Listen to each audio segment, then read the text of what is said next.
Navarro, quien es tanatóloga. Bienvenida. Gracias, Lupita. Buen día, Kitsia. Buen día, Lupita. Buen día, Monique. Buen día a todos. Gracias por estar aquí. Bueno, pues el día de hoy vamos a continuar un poco con el tema de la semana pasada, que se llama Afrontando la muerte por COVID. Tenemos a la experta, que es Mercedes, y para poderle darle continuidad vamos a hacer un pequeño resumen, una recapitulación de todo lo que se estuvo hablando la semana pasada. Adelante, Lupita. Sí, muy brevemente, bueno, la semana pasada comenzamos a ver el tema del duelo, bastante enfocado al tema de la pérdida por muerte de algún ser querido. Hablamos de las etapas del duelo, recordándolas muy brevemente, pues son desde la negación, la ira, el regateo, la tristeza, la aceptación. Ampliamos un poco más, ahora vamos a retomar más adelante. Hablamos de la importancia de las emociones, de expresarlas de una forma constructiva, es decir, ni guardárnoslas, ni tampoco dejar que se vuelvan irracionales y salgan sin control.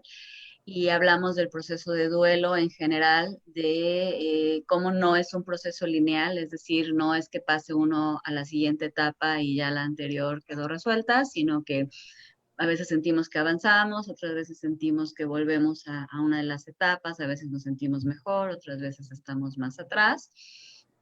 Y bueno, pues hablábamos de la complicación ahora con las muertes, sobre todo por las despedidas, porque no se pueden hacer los rituales que son muy importantes, ¿no? Y con esto, y retomando lo último que dice Lupita, me parece que para poder procesar, para iniciar el proceso del duelo, pues no importa la religión, no importa la cultura, en todo el mundo existen rituales funerarios que nos ayudan a procesar la muerte de un ser querido, no importan las circunstancias.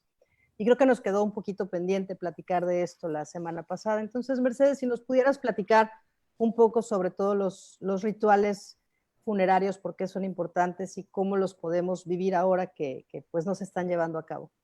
Bueno, tienen suma importancia porque necesitamos esa contención social, ese apoyo del otro que nos acompañe, que nos ayude a externar todas las emociones. Un duelo es un evento social, por eso es que tienen tanta importancia y por eso es que en todas las religiones y todas las culturas tienen sus rituales específicos.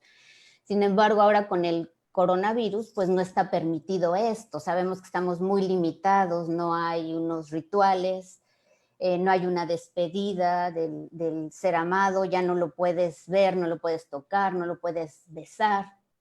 Realmente es una ruptura muy brusca porque no puedes vivir ese proceso cognitivamente ni en el amor de estar en ese acompañamiento del paso final de esta vida. A otra dimensión, a otro espacio, a la muerte, ¿no? A ese brinco que se da. Entonces, obviamente, hace falta esos rituales, pero podemos nosotros también hacer cosas que nos sirvan para poder realizar ese tipo de rituales. Sí, al final esos rituales, me quedo pensando y creo que valdría la pena hablar de los rituales, ¿son para quien se va o para quien se queda? Sí, los rituales son para quien se queda. Todos los rituales es para que a nosotros, es el inicio de ese proceso de duelo, de darnos cuenta que la ausencia de la persona, que ya no está. Entonces los rituales, efectivamente, Lupita, son para los que nos quedamos. Es increíble cómo hay que ayudarle al cerebro, o sea, de repente nos queremos exigir ante un cambio ya, o sea, ya pasó, ya lo tengo que tener aquí manejado y es impresionante, en los duelos se ve muy claro cómo el cerebro toma un tiempo desde aceptar y todo el cambio en la parte esta biológica que implica un cambio tan grande, ¿no? Entonces, ahí pues los rituales son parte fundamental de ayudar a nuestro cerebro a ir procesando la situación, ¿no? Sí, es un proceso paso a paso. Lo que podemos hacer en la actualidad, si es que llegó la persona, si fue de COVID, si fue en un hospital, si la persona llegó a tener esta fortuna de poder estar en contacto con una comunicación abierta con el médico, lo último que así que el principio del ritual, cuando te avisan que ha muerto, podría ser como pedir que le pongan algún objeto que para ti sea importante en la bolsa donde lo van a meter, como un acto de amor, como una conexión de amor. ¿Sí? Algo Mercedes, simbólico. Algo sí, simbólico. me quedo yo pensando ahorita que dices esto de la bolsa, ¿no? ¿Cómo trabajas el saber que no lo puedes acompañar? O sea, que si mueren en el hospital muchas veces mueren solos. Y ¿cómo trabajas el no verlo? O sea, antes de pasar al ritual funerario, de pedirle que pongan algo, al final te van a entregar el cuerpo en una bolsa y si bien te va y si no ya va incinerado. ¿Cómo manejas esas emociones? ¿Cómo manejas ese momento? Eso es lo que podemos manejar en el duelo anticipatorio. Si ya vemos que está muy grave, es empezar a esas cartas que les platicaba, ¿no? En donde hables como asuntos pendientes, como cómo estás viviendo esta situación, que la persona está hospitalizada y tú estás afuera, reunirse la familia y a lo mejor con objetos de la persona que está en el hospital, recordarlo, los niños hacerle dibujos, tratar de hacer cosas materiales, ¿sí? Que nos ayude a nuestro cerebro a conectar con esa persona que no tenemos físicamente junto, pero que eso es lo que les decía, esa conexión de amor, en esa relación, haciendo estos actos, escribir es muy bueno, o grabar un video, pedirle al doctor, aunque no nos lo van a poner quizá porque está intubado y en una circunstancia que nos puede impactar, sobre todo a los niños, pero grabarle videos, audios, y pedirle al médico se los puedan poner, a la enfermera, ¿no? Que se los puedan poner al oído. Todo eso nos va ayudando a esta separación, a darnos cuenta de una realidad.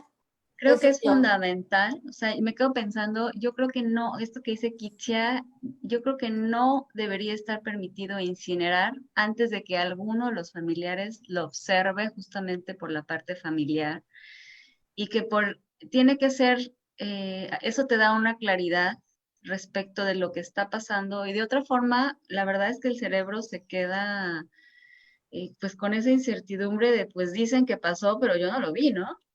Sí, y eso es lo traumático de este duelo, porque no lo puedes ver, o sea, por normas sanitarias no está permitido. Y Bueno, de alguna efectivamente, forma, yo sé que a lo mejor grabar y esas cosas sería, pero bueno, a mí me parece que es algo. sí, pero grabar ya que se murió, eso sí como que no, Sí, no ya me está parece más. tan lindo, ¿no? No, no, yo digo Los- mientras todavía está vivo, el poder tener esa conexión con audios, con mensajes, con decirle lo que te quiero decir. Normalmente en esa aceptación va el poder trabajar, te puedes ir en el momento que tú te quieras ir, vamos a estar bien, nos va a doler, pero vamos a estar bien.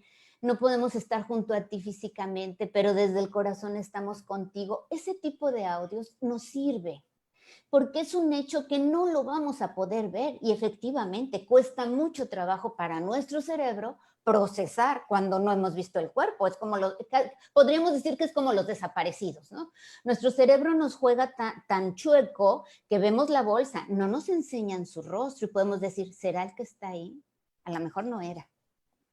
¿Seguirá claro, en la la parte cama? de la negación y el regateo se Sí, vuelve mucho más sí, difícil. sí, se vuelve complicado. Desgraciadamente no tenemos ahorita otra opción más que trabajar de esa manera, como esa preparación previa como de despedida. Sin embargo, es bien delicado. Tú como tanatólogo, como psicóloga, como psiquiatra, si está el familiar hospitalizado y pretendes proponer esto, te puede decir, óyeme, ¿por qué lo estás matando? Porque hay que también tener muy identificado en qué etapa está la persona para poder meter esta sugerencia. No se la puede soltar nada más así. Aquí porque nos está ayudando a todos los que estamos y nos da una guía. Bueno, podemos hacer eso si fuera mi caso, pero si yo voy a ayudar, yo no puedo sugerir eso porque puedes causar que se fracture la relación con tu paciente o con el acompañante y ya no se acerque a ti. Usted me está matando a mi familiar, ¿cómo sabe que se va a morir? La realidad es que nadie Claro. sabe. Y tanatológicamente nunca se debe de quitar la esperanza a la persona.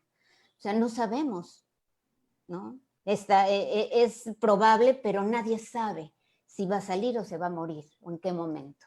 Sí, la relación con la muerte es algo que, o sea, hacíamos una reflexión ahora en estos días con otros colegas respecto de, es seguro que todos nos vamos a morir y a lo mejor tendríamos que replantearnos la relación con la muerte, no porque la deseemos o porque la estemos adelantando, pero que no nos tome tan desprevenidos un evento que va a suceder a todos en algún momento, ¿no?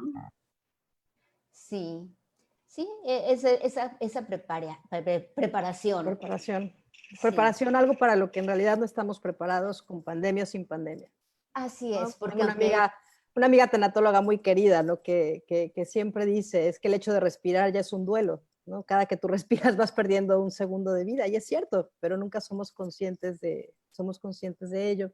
Y retomando un poquito como esto de, o sea, sí es importante verlo, no lo podemos ver. Empezamos un rito funerario, quizá mandando algún objeto que queramos que pongan en la bolsa. ¿Qué podemos hacer en casa nosotros? O sea, una vez que sí. ya nos entregan la ceniza, ¿cómo empezamos a procesar ese duelo? ¿Cómo hacemos nuestro rito? Podemos hacer varios rituales. Esto es muy personal, son sugerencias para que cada quien, con la disposición que tenga y su creatividad, lo vaya haciendo. Sobre todo si hay niños, los niños son súper creativos. Podemos crear un pequeño altar en algún rincón especial de nuestra casa, en donde pongas la fotografía, pongas una vela si va para ti bien, que pongas una música que sea en honor de la persona que falleció. Se puede hacer alguna pequeña lectura de algún pensamiento, o si para ti es importante y llevas una religiosidad, bueno, pues lo que tu religión te ayude, una lectura de lo que tu religión te conforte. Otra cosa que puedes hacer es compartir los recuerdos y las emociones entre los que están en la familia, aunque sabemos que muchos era la pareja y se muere uno y se queda solito. Entonces, ahí que entra, podemos hacer un video. Aquí también, miren, las sugerencias que les digo, pues tiene sus pormenores. No todo mundo conoce estas habilidades, pero bueno, es un buen momento, ¿no? Entre el dolor, hacer un video para poderlo compartir con nuestro grupo social, con nuestros amigos, o también en redes sociales podemos abrir un espacio. Eso ya es más manejable para mucha gente, ¿no? Abrir su perfil de Facebook. Se puede abrir un espacio especial en donde pueda la familia o el doliente compartir fotografías muy especiales de esa persona, momentos muy significativos, música que los conecte con esa persona, anécdotas que se vivieron con la persona, donde se expresen nuestras emociones, y ahí das apertura a que todo nuestro grupo social, amigos, familiares, puedan también externar, puedan agregar anécdotas, puedan agregar fotografías, puedan expresar lo que significó en sus vidas esa persona, que eso es lo que es trascender. ¿Qué dejó en mí?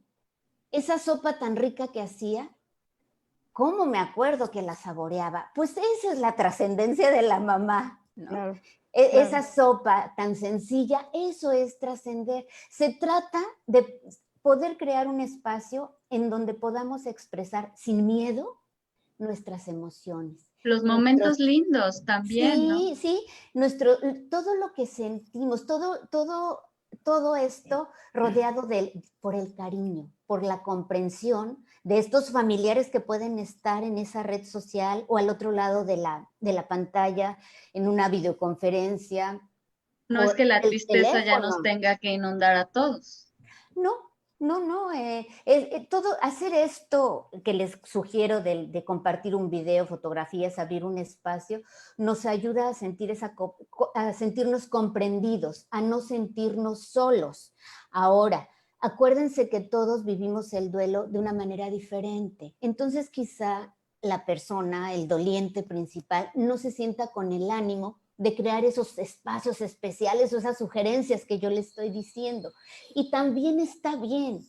Lo importante es que se concedan el tiempo para atender sus necesidades. Si yo no quiero, no tengo el ánimo, no quiero abrir espacio, no lo abras, pero entonces date ese tiempo de no hacer nada, de contactar con tu dolor y tratar en la medida de lo posible de compartir cómo te sientes, a lo mejor en una manera más íntima, con los que están en tu casa, y si estás solo, pues con la amiga, con la comadre, con la hermana, por Claro. teléfono, una simple llamada.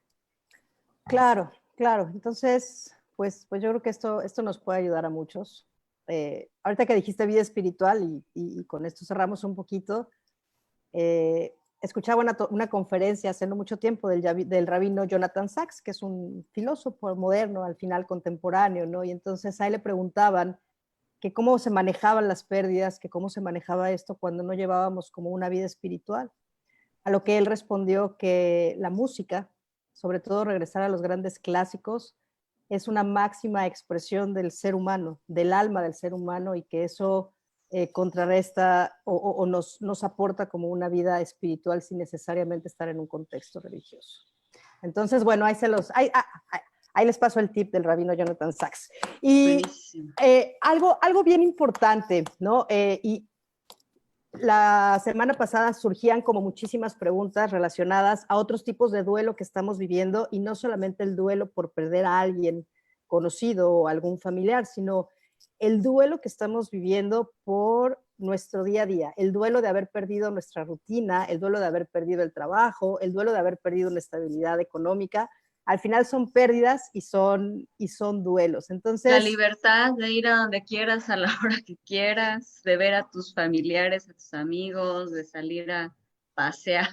claro, simplemente una pregunta que se quedó la semana pasada es, ¿cómo manejamos el duelo de saber que somos positivos a COVID? Porque nos hicieron la prueba y teníamos síntomas, ¿no? O alguien en casa lo tiene. No necesariamente porque se esté agravando, sino simplemente el duelo de haber perdido la salud. Okay. Entonces, o sea, de manera práctica, ¿cómo podemos manejar estos duelos? Sí, primero me gustaría enfocarme en esto que dices, el miedo, ¿no? Que nos podemos infectar. Tenemos dos opciones. Podemos hacer del miedo nuestro amigo o nuestro enemigo. Nuestro amigo nos alerta, ¿verdad? Para movernos hacia algo. Nuestro enemigo nos paraliza. Estamos ciertos que es una situación que no podemos cambiar, que no podemos modificar, que estamos expuestos, quizá, ¿no? Es algo que no pedimos, es algo que vino. Entonces también ahí tenemos esta libertad de cómo voy a responder ante esto. Eso sí lo puedo cambiar. Y ahí entra este miedo. Y el miedo va muy unido también al amor. ¿Qué pasa cuando somos pequeñitos y algo nos da miedo? ¿Qué es lo que nos consuela? Correr con la mamá y que nos abrace, ¿verdad? Parecería algo ilógico. No es el odio, es el miedo. Es el miedo a sentirnos solo, el miedo a perder, el miedo a enfermarnos. Entonces ahorita lo que nos protegería de ese miedo es que lo hagamos nuestro aliado, a movernos, a protegernos, pero sin ese pánico, esa protección que nos permita seguir viviendo, seguir conviviendo, seguir moviéndonos mientras esto se va regulando. Y sí con la conciencia de que pues no va a ser igual. El mundo no va a ser igual. Yo les digo que iniciaba Asquitzia diciendo hemos perdido muchas cosas. Yo lo primero que les podría decir, ¿qué pasaría si en lugar de verlas como pérdidas, las pudiéramos ver como oportunidades? Vamos a salir y nada va a ser igual.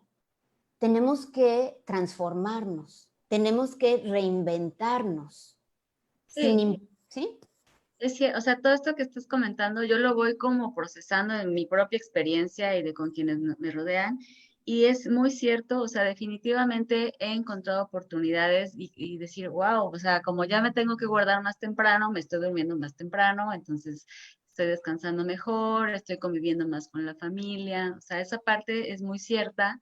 Sin embargo, estoy más cansada que de lo habitual. O sea, ese proceso de, aunque yo esté encontrando posibilidades, no estoy deprimida y no estoy con el miedo, si no estoy con el miedo, o sea, el miedo no me está paralizando ni nada, aún así el proceso es un proceso que se tiene que vivir y que uno no podría esperar eh, exigirse ya que sea todo súper positivo y súper lindo. O sea, hay momentos difíciles, hay momentos cansados, hay momentos de enojo porque yo quiero ir a la playa y no puedo, por eso me la puse aquí atrás. El extraño. Entonces, creo que sería muy importante justamente hablar de ese proceso, de cómo transitamos de la dificultad y de la emoción que pesa, cansa y quisiéramos no tener, inclusive hasta negar, y cómo llegamos a que sea una oportunidad, ¿no? Sí, mira, ¿por qué hay cansancio? Porque hay resistencia. Aunque tú estés descubriendo cosas lindas, sigues enojada porque te arrebataron. Te arrebataron lo conocido, te arrebataron tu rutina, tus cosas. Entonces estás enojada, obviamente te cansas, porque es una lucha diaria. Emocionalmente es una lucha diaria. Y el proceso mismo del cerebro que comentábamos hace rato, que no va a entender de un día para otro que las cosas cambiaron y, bueno, pues sí, es por mi bien. Es este trabajo extra del sistema nervioso por entender y aceptar lo que está sucediendo.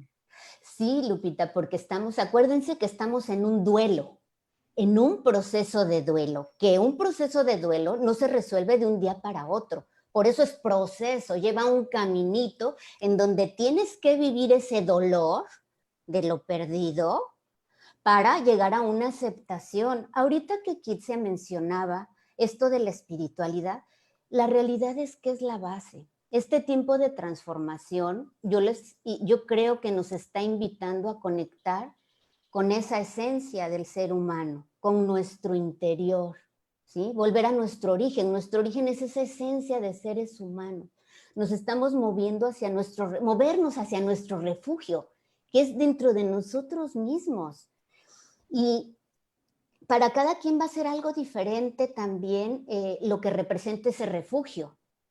Para mí a lo mejor ese interior o esa seguridad o ese refugio representa mi casa, pero quizá representa el amor que me une con mi familia. Para cada quien va a representar diferente su refugio. Ya no tenemos esa mamá a la cual correr, pero tenemos otras cosas, personas, situaciones en donde nos seguimos refugiando y parte de esto es la espiritualidad, ¿no? Sí, va de la mano, porque en ese refugiarse, en ese regresar a nosotros, es en donde hay que ver qué es lo que hay, qué es lo que hay en esa esencia, qué hay en este mundo interior, qué es lo que me hace falta. Perdí mi trabajo, perdí no sé qué, perdí la libertad, ¿no? Ahorita están muchos enojados porque perdí la libertad, porque a fuerza me encerraron en mi casa y perdí.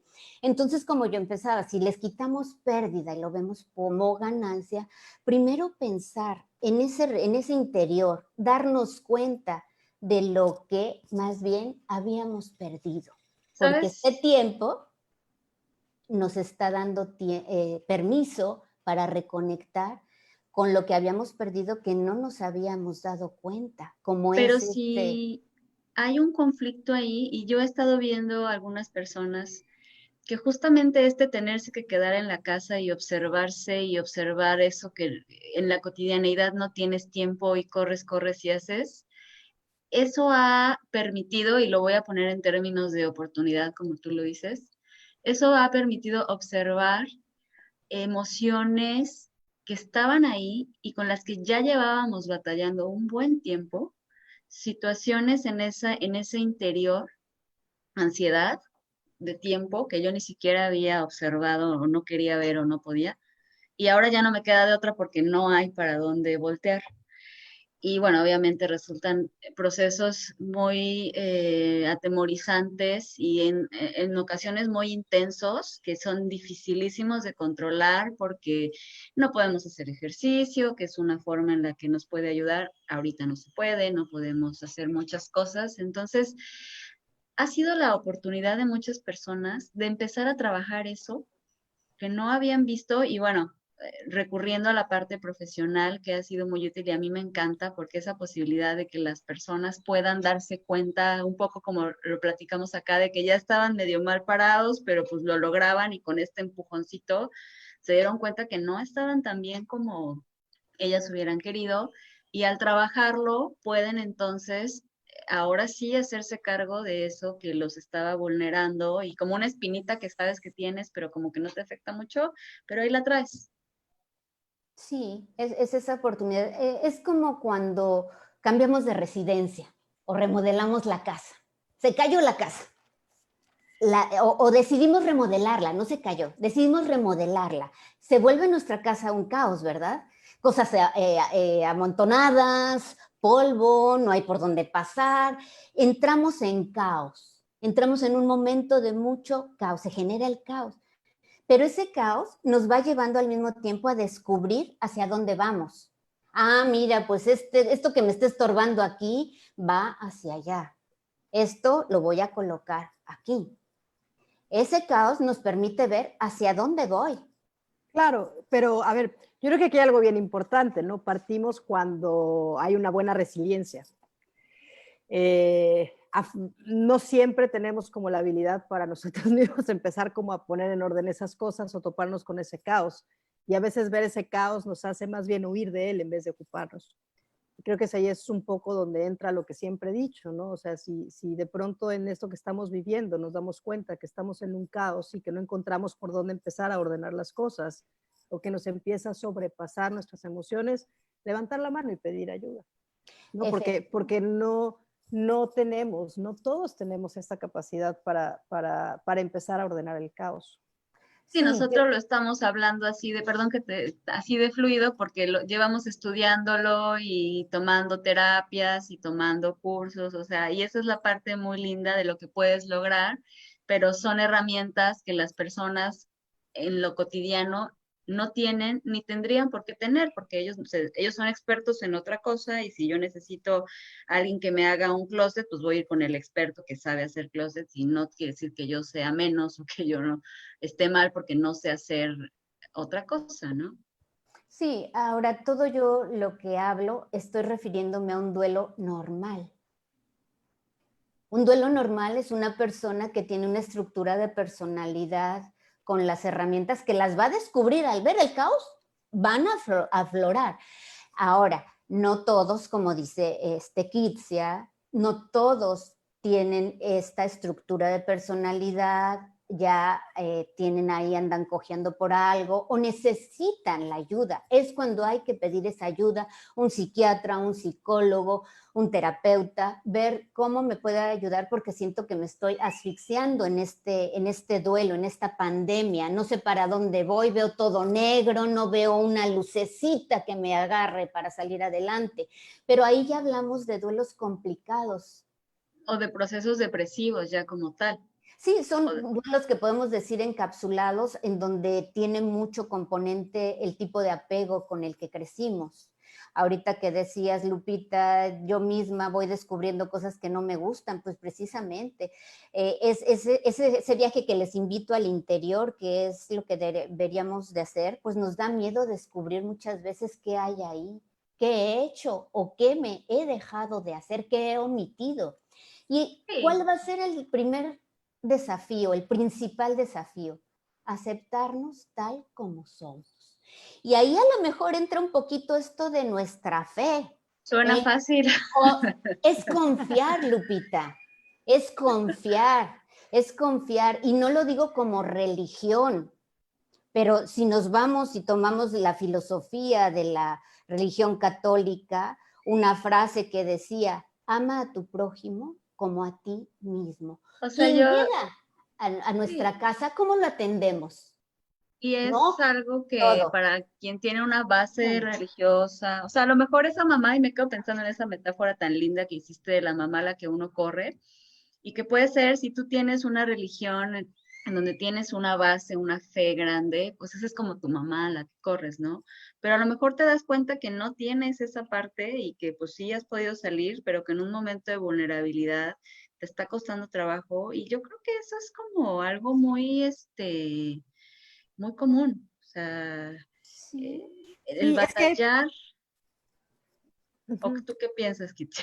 Sí. Creo que quizá se me ocurre resumirlo como en algo mucho más práctico, ¿no? Es con estas dos ideas de ustedes, es un poco la compasión. La compasión no tiene ningún contexto religioso. La compasión es aprender a vernos tan frágiles como somos y a tratarnos con amor y con cariño. Y efectivamente, ¿no? Si tuviéramos a alguien junto a nosotros que está sufriendo lo mismo que nosotros, no le gritamos, no peleamos, no lo castigamos.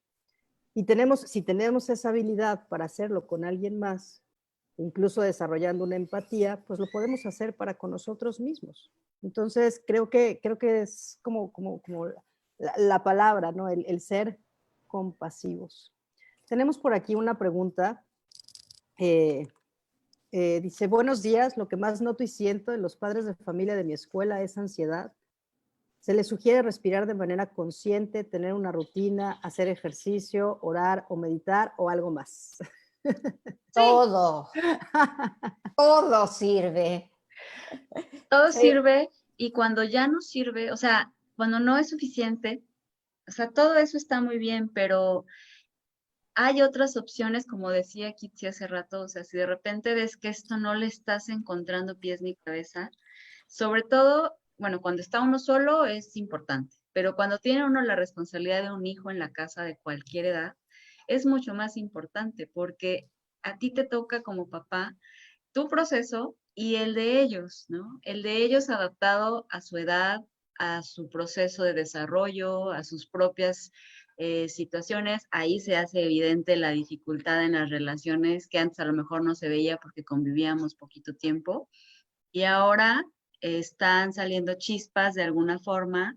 Entonces, es algo muy lindo que a mí me ha tocado ver en los acompañamientos a familias que he podido hacer en este tiempo, ¿no? Que de repente ya la ansiedad la tienen sentada en la mitad de la sala y de verdad es una cosa muy fea, porque son familias que se quieren, son familias que lo que menos quieren es pasarla mal o que el otro reciba el mensaje de que lo estoy agrediendo, todo lo contrario, ¿no? Y acompañarlos a manejar esa ansiedad, a quitarle de ahí y a poder retomar el ritmo familiar junto con ellos, con los niños, es algo súper lindo porque algo de lo que me han comentado es, bueno, este periodo que pudo haber sido de los peores, ahora lo estamos disfrutando un montón porque estamos tranquilos, nos estamos divirtiendo, o sea, ya estamos disfrutando, ¿no? Es una forma de ver como oportunidad el duelo, ¿no? Retomando lo que decía Mercedes. O sea, es si en vez de pérdidas vemos oportunidades, surge como una oportunidad de una convivencia diferente. Y a veces es un empujoncito, o sea, ni siquiera es así como, es como dices, ayudarles a encontrar como, ah, mira, por ahí hay una salida y ya ellos lo siguen, ¿no? Sí, y aquí entra eso, Lupita. Si nosotros no estamos bien, no podemos transmitirle eso a los niños. Por eso es que también es esta invitación a este viaje, a este interior, para podernos cuestionar también que primero me quiero, me acepto con todos mis defectos. Yo, Soy feliz, ¿qué me hace falta? ¿Qué esto que emociones dices, estoy teniendo? yo tengo que decir esta parte de que si yo no estoy bien, si yo no le puedo transmitir a los niños, es algo que me parece súper importante, no lo voy a dejar pasar, porque a veces queremos tapar el sol con un dedo y uno se siente súper mal, infeliz, el mundo se está cayendo y y uno tratando de proteger a los niños les dice, el niño pregunta, ¿estás bien? O ajá, y uno dice, no, sí, todo bien. Es como decirle lo que tú percibes, no, o sea, no sabes percibir las cosas porque yo estoy bien y no sé por qué tú me ves mal, ¿no? Entonces, ese acompañamiento en decir, si realmente descubro en este proceso que estoy batallando con mi autoestima como adulto, que estoy batallando con la ansiedad como adulto, no se trata de mentir, o sea, tampoco de platicarle todo el problema y decir, ay, sí, estoy muy ansioso porque el dinero, o sea, no, pero sí compartir, pues que sí me siento así, pero que lo vamos a resolver. Y si en ese resolver implica, además de respirar, de hacer ejercicio, de meditar, de orar, una intervención psicoterapéutica farmacológica, es importante, porque de otra forma se hace como la bola de nieve para los niños. Claro, Sí, y vuelvo a lo mismo, y hacer esto con compasión. A ver, Creo que todos estamos haciendo lo que mejor podemos en el lugar que estamos con las herramientas que tenemos y tampoco nos podemos exigir de más, ¿no? Yo entiendo que sí, para que los niños puedan estar bien cuando tenemos niños en casa, pues sí, tenemos que estar bien nosotros, pero cuidado, no caer en la parte de la sobreexigencia, de la autoexigencia, de tengo que estar bien, tengo que estar bien, tengo que estar... No, no, no, más bien, sí, con compasión. ¿No? Sí, Otra vez. sí. Aprendernos a amar y aceptar. Ver que está bien, también que hay que que podemos resanar, ¿no? ¿Cómo podemos cambiar? Y ya desde ese punto, desde esa trinchera, trabajar en nosotros, de esa manera entonces podemos comprender más a los demás, también observarlos, cómo lo están viviendo, cómo están aceptando esta realidad, porque los niños la viven diferente, los adolescentes la viven diferente, sus preocupaciones son diferentes a las nuestras. Entonces, cuando tú encuentras ya te vas encontrando en tu interior, vas viendo, vas reconectando con ese amor, bueno, pues vas dejando un poquito el deber ser y te vas quedando un poco más con el ser para conectar. Ya descubrí realmente esas cosas que tenía abandonadas y ni cuenta me había dado, que eran valiosas y ahí estaban. Es otra oportunidad de este duelo, ¿no? Volver a descubrir el valor de la soledad. Volver a descubrir el valor que tienen esos espacios. Aunque si ya tengo una relación difícil con las soledades de antes, pues a lo mejor me va a costar más trabajo. Claro.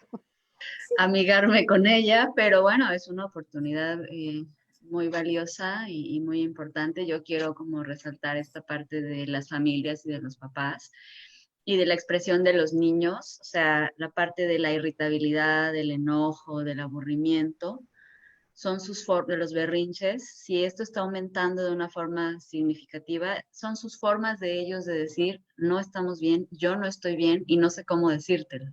Ajá, entonces, obviamente la parte de los límites de la educación es muy importante, pero ahorita tenemos que tener cuidado de escuchar los mensajes, esto que tú dices, de observar al otro y escuchar el mensaje que me está dando y ayudarlo. Y si veo que no puedo ayudarlo, buscar a alguien que me ayude a ayudar.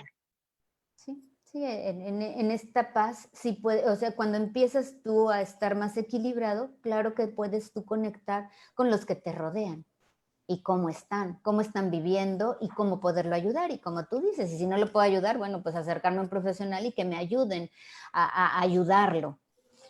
Sí, También es... adelante. No, yo decía que este viaje de ir a nuestro interior también para reflexionar y darnos cuenta de nuestras emociones. El duelo es emocional.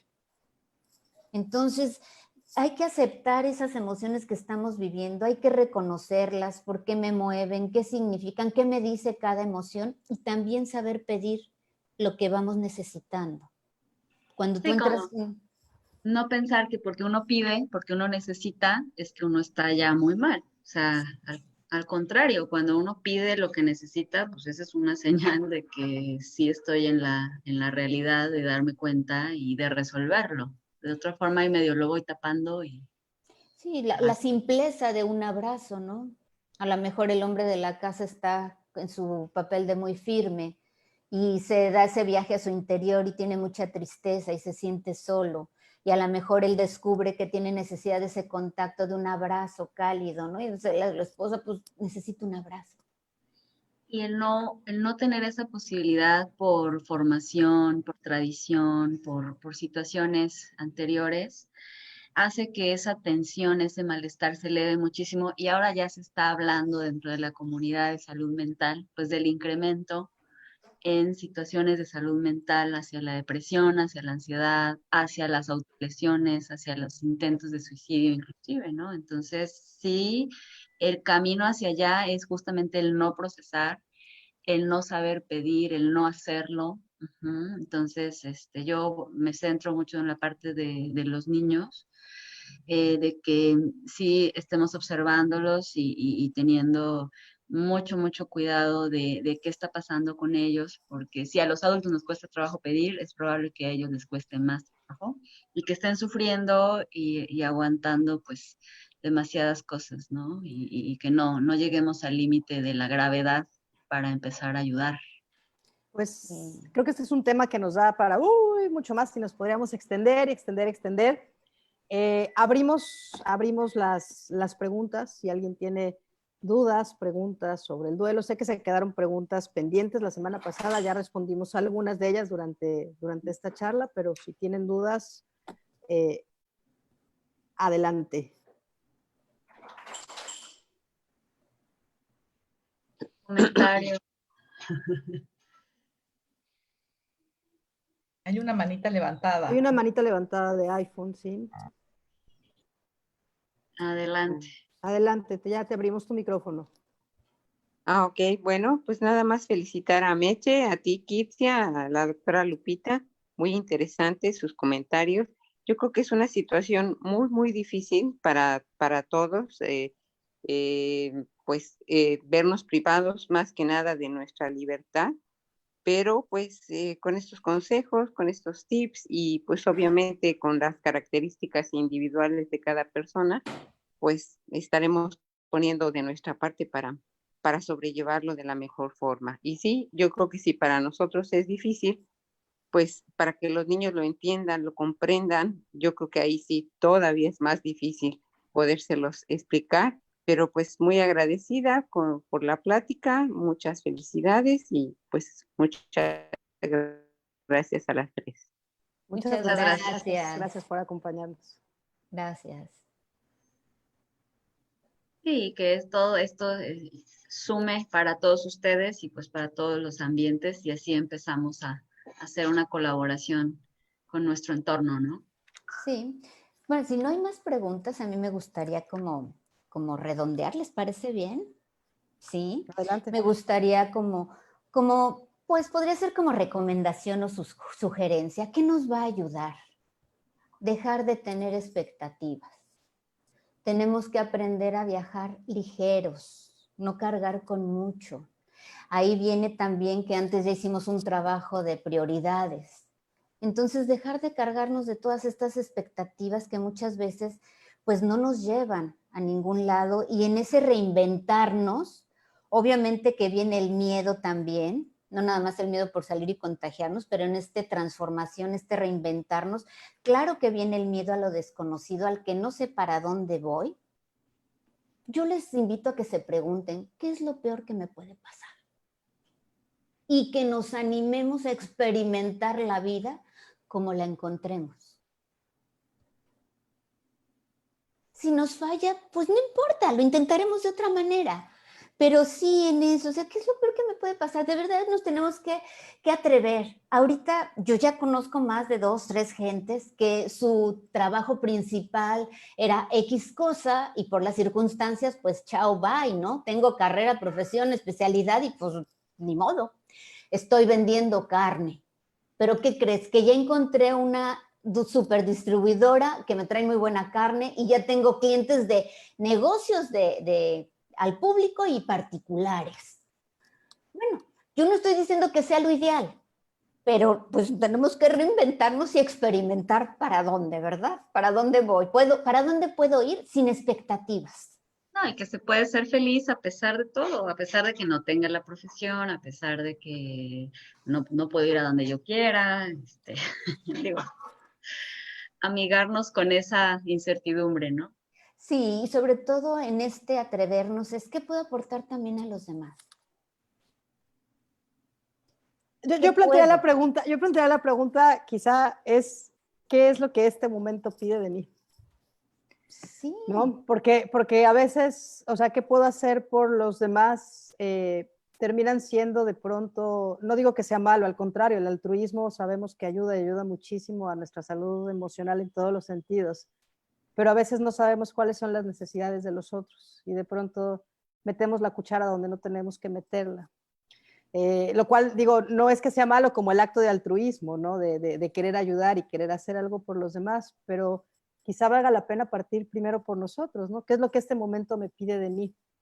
Y cuando estamos receptivos a una visión de reconstruirnos con esperanza, que la esperanza parte de un trabajo social más que de un optimismo desmesurado, entonces podemos tener como esa visión 360 y entonces realmente empezar a actuar. Sí, en eso es darnos cuenta de qué tan ausentes hemos estado de nosotros mismos, como tú dices, o sea, empezar por nosotros. Y ya, mira, y también este periodo me viene como para cerrar también esta pequeña reflexión, nosotros nos podemos dar cuenta con todo esto que estamos viviendo, también en dónde quiero reavivar el amor y en dónde ya lo quiero acabar. Ahorita hay muchos problemas de pareja, ¿no? La convivencia se está dando y problemas familiares, mucha violencia intrafamiliar. Entonces también es tiempo de en conocernos más a nosotros, entrar más en nosotros mismos, para poder dar también lo mejor es darnos cuenta dónde quiero reavivar ese amor y dónde se acaba. Sí, resanar, como tú dices, y a veces será cortar por lo sano, a veces se podrá reparar, pero bueno, esta parte de la violencia me parece fundamental porque está relacionada con el manejo de las emociones, o sea, uno no le hace daño al otro y menos al otro que uno ama y con quien uno vive nada más porque uno quiere, sino que se nos va el enojo, se nos va la emoción y porque no pudimos gestionarlo antes de que explotara, ¿no? Bueno, vamos cerrando un poco. El duelo parece que es algo inherente a la vida, ¿no? Que desde que nacimos ya estamos viviendo un duelo. No hay que temerle, no hay que huir de nuestras emociones, al contrario, hay que validarlas, entendiendo de lo que siempre digo, ¿no? Acuérdense que las emociones no nos definen, son algo pasajero y que así como llegan, así se van, ¿no? Y repito esta frase de Susan David que a mí me encanta, ¿no? De la belleza de la vida es inseparable de su fragilidad y creo que esta situación nos lo está recordando con el día a día, pero no es para ponernos tristes, al contrario, yo creo que es para empezar a buscar como ese espacio de esperanza. Yo para Muchas cerrar, gracias. ¿Sí? hay un comentario, quisiera tomarlo y de ahí hacer mi cierre. Felicidades, es un tema de mucha importancia, nos dice Marisol, y sobre todo lo que se refiere a los niños, niñas, ya que como maestra de preescolar es importante trabajar las emociones que en este momento están pasando. Y bueno, yo estoy totalmente de acuerdo, las maestras tienen ahí una función pues bien importante y todas las herramientas que tengan para ayudar a los papás, a los niños, hacen la diferencia con ellos. Digo, no es que ustedes tengan que ser expertos en salud mental como tal, que sí lo son en muchas formas con los niños y las niñas, pero bueno, sí un agradecimiento también a los maestros porque están haciendo muchísimo trabajo valioso en no solo en la parte académica, sino en el manejo emocional. Y bueno, aquí seguimos compartiendo herramientas que espero que les sigan siendo de utilidad. Pues muchas gracias, Mercedes, por habernos Gracias a acompañado. ustedes. Mercedes también forma parte del equipo de Brain and Mind. Muchas gracias, Lupita. Monique, nuevamente de Amazon Estrategia Digital. Muchas gracias por ser nuestro host en esta ocasión. Y los esperamos el próximo jueves a la misma hora. Estén atentos a las redes sociales de las invitaciones. Ya también estamos por Facebook Live. Y hasta la próxima. Hasta la Gracias. próxima. Muchísimas gracias. Y acuérdense que si no podemos cambiar la situación, el desafío es cambiarnos a nosotros. Así es de que la transformación. Gracias. Gracias por la invitación. Gracias por estar aquí. aceptarla. Bye. Bye.